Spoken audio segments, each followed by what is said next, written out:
wakes up at the same time as my mom, helps her in kitchen, does work with her laundry, or he gets veggies from the market. Or his mom sometimes scolds him for not getting it right. I guess you all relate.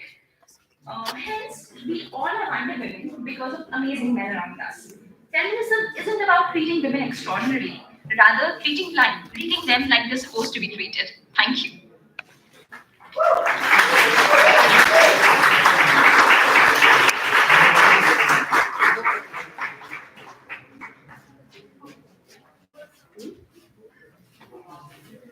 Ma'am, please join us on the stage for the interview session.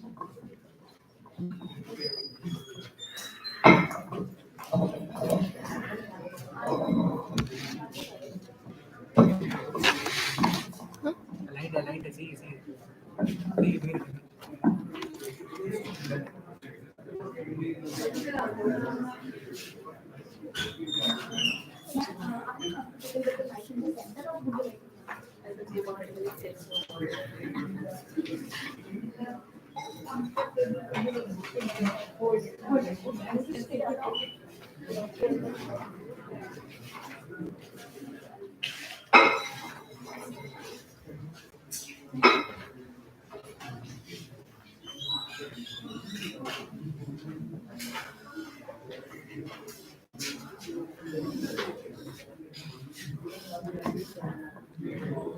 Good afternoon, ma'am. We welcome you here on the auspicious occasion of Women's Day.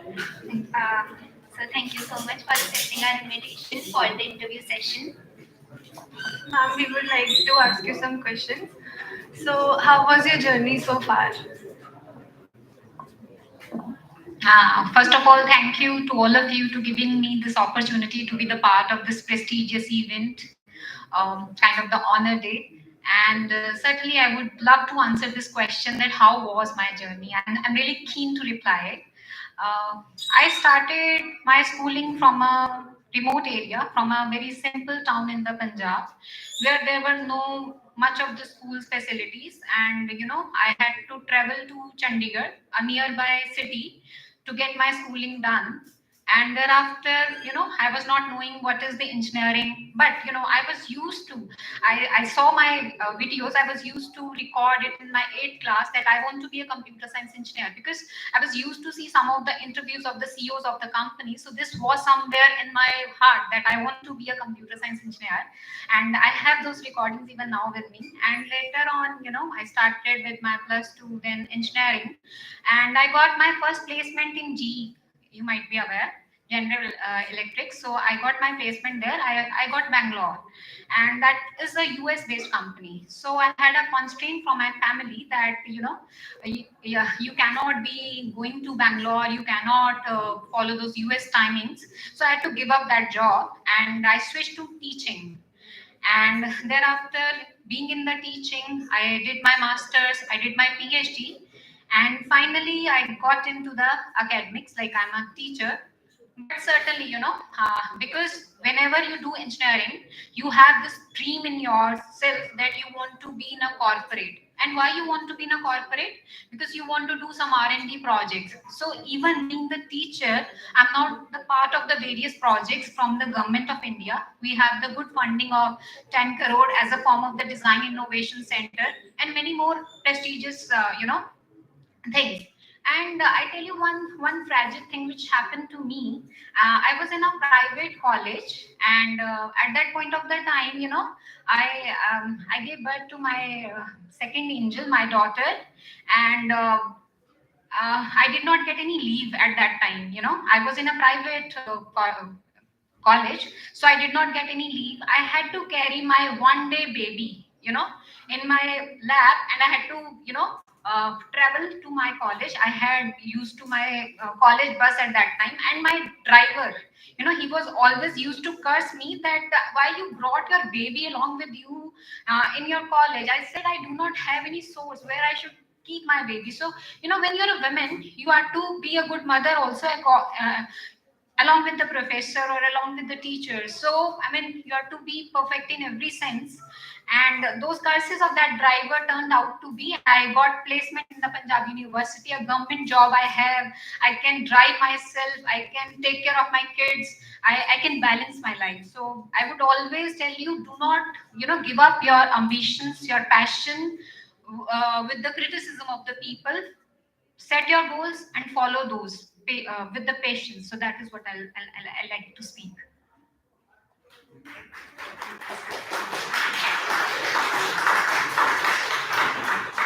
the next question is, how did you find yourself interested in this STEM field in the very initial years of your career? I was very much interested. Engineering is very sacred field. I mean, it gives you the wings to your innovation. Whatever you think could be possibly done. This is the era of the automation, and the best you can contribute to this country is being the engineer. Follow Atmanirbhar India, make in India, make the good products. 80% of the devices in the India, they are imported. So please contribute to the country while making your own innovations, own ideas, and own products. So that is what I would like to say to everybody, either it is a woman or a man. You should contribute towards the technology, advancement of the technology. Ma'am, any word of advice for future female engineers? As one of the students, she had been talking that female, है ना, तुमने सुना भी होगा, female को भगवान ने बहुत फुर्सत से बनाया है, बहुत बहुत प्यार से बनाया है. When you might be seeing your mother, है ना, तो she spends lot of time in the kitchen, and you just try to cook just one day.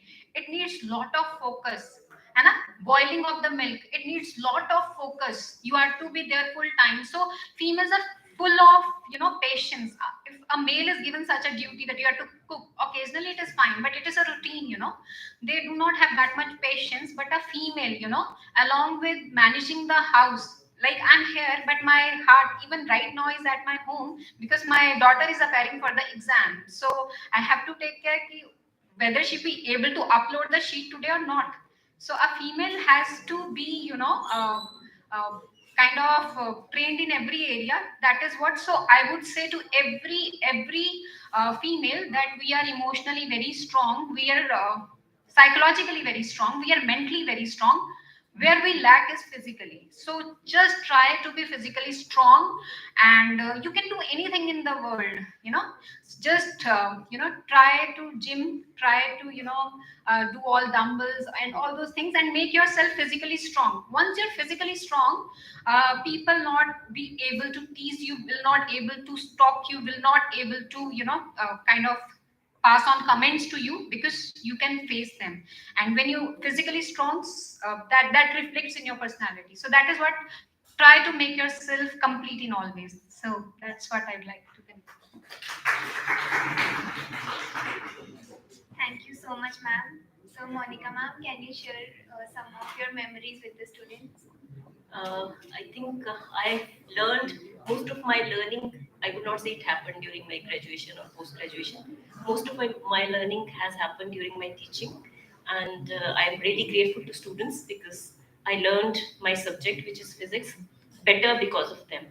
So, in every class, since I've been teaching since 2003, I have found there are few students who challenge me, who make me read, so and they make me grow.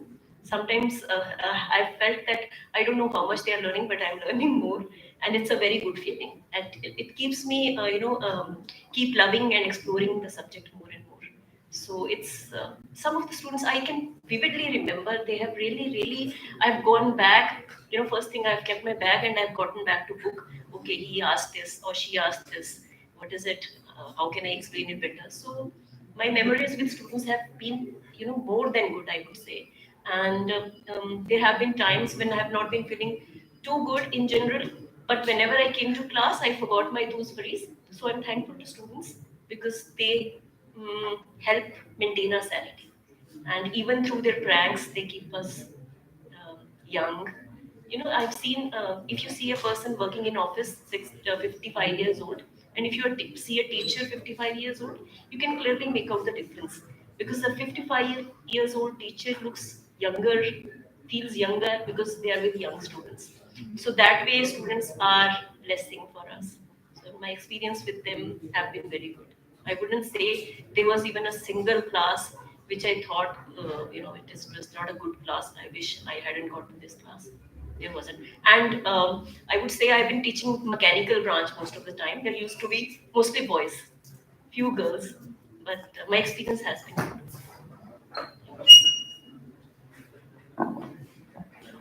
Ma'am, as COVID being very difficult on us, how was your online experience? Oh, it wasn't good.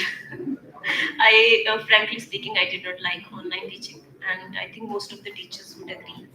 I did not. It was not very good. Initially, we struggled with the technology, but once we got the knack of technology, after that also, it is very difficult to involve students. It is very difficult to involve your own self also into that. So we tried our best, and I don't think it was. I wish we never had to do it again. I just wish that. So, but I would say that I was particularly impressed with school teachers because I've seen my children at home. School teachers were putting so much of work because they were busy with the students whole day. Students were sending them messages. Even at 10, I have seen the messages from school teachers. Even at 10, they even organized class functions during COVID. So I thought they have school teachers, they have done an amazing job.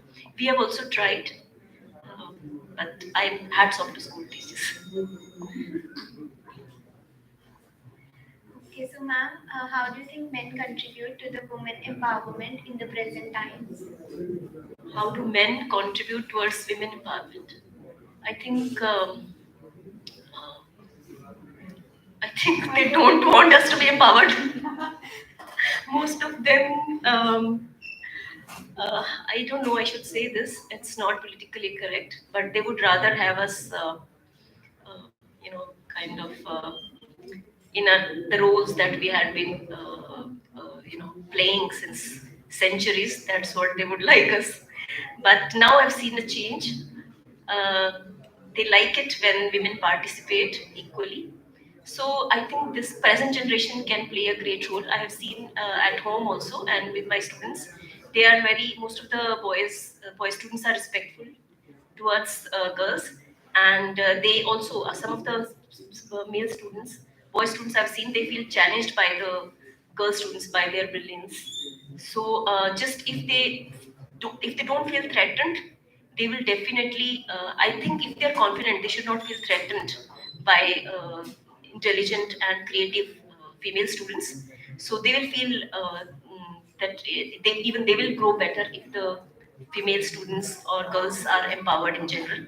But if they themselves are not doing well, they would not. That's what I have felt. So men can contribute, but we have to claim our place, rightful place ourselves. We have to put in more work. We have to see that our rights are not encroached upon. And one thing that we don't have to play the women card everywhere.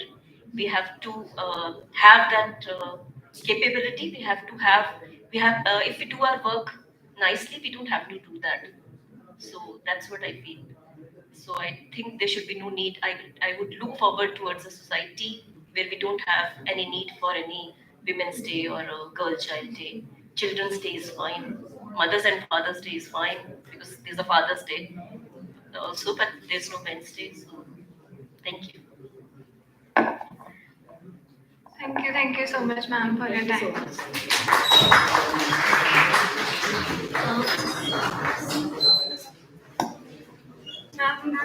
Ma'am, please wait.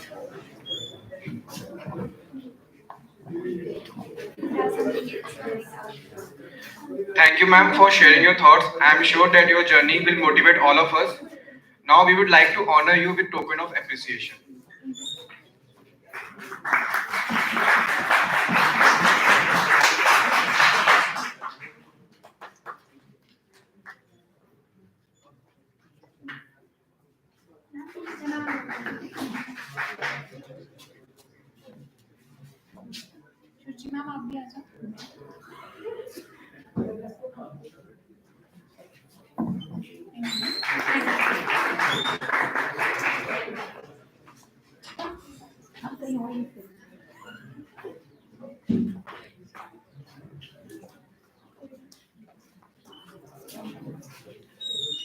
And I would also thanks to Tridi for those wonderful lines. Yes, we have come a long way when we speak of gender equality in work and everyday life, but we still have a long way to go. So now I would like to invite Shruti from MacBook, the official art and literary club of UIT. So please welcome her with a big round of applause.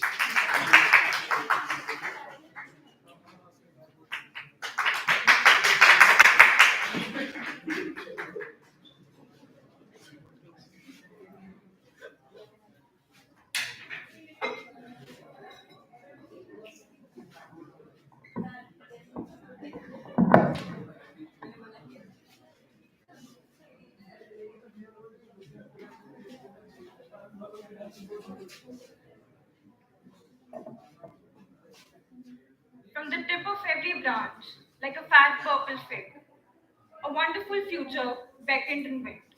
I saw myself sitting in the crotch of this fig tree, starving to death, just because I couldn't make up my mind which of the figs I would choose. I wanted each and every one of them, but choosing one meant losing all the rest. As I sat there, unable to decide, the figs began to wrinkle and go black, and one by one, they plopped to the ground at my feet. Quoting this passage from the only novel of the author whom I admire the most, Sylvia Plath. Poetry was her calling. Her unflinching language made Plath an important touchstone, and her staggering ability to express the inexpressible, which stands to resonate with readers since 20th century. On this Women's Day, I am remembering women, women like Plath, women who seem to create legacies, and I know by my heart that my generation has created histories. Rosa Parks, Mother Teresa, Rani Lakshmi Bai, Kalpana Chawla, Indra Nooyi, Jane Austen, Annie Frank, Malala Yousafzai, Kamala Harris, Marie Curie, Princess Diana, Amelia Earhart, and the women who seem to create legacies, and I know by my heart that my generation has created history and walked on the face of this earth and left no stone unturned.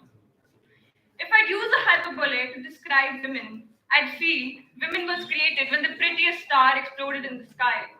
Woman, this five-letter word carries so much more than just merely specifying the gender of an existing bunch of flesh and bones. It carries aches and laughs all together in a throbbing heart, enfolding the strongest and purest of emotions like the nectar of a flower. The wrath she wears around her neck, like the rarest jewels ever found in the crust of this earth. She who fixes the broken cities and the broken minds. She who conceals, she who carries the weight of unsaid, she who sheds a tear, drops that rejuvenate. O thy mother earth, thy mother nature, behold thy beauty, for thy woman she is. Women who seem to create legacies, and I know by my heart that my generation has created histories. Thank you.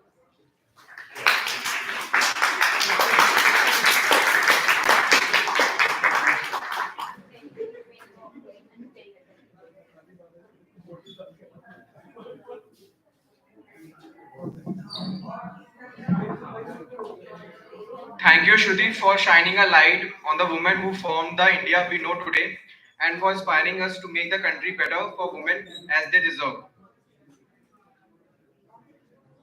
To conclude, it feels nice to have a day to celebrate the achievements of women. Thus, on this International Women's Day, let's recognize the significance of women in our lives and in society and inspire them for together for greater future achievements as they can contribute equally to the home, society, and nation. Thank you and happy International Women's Day.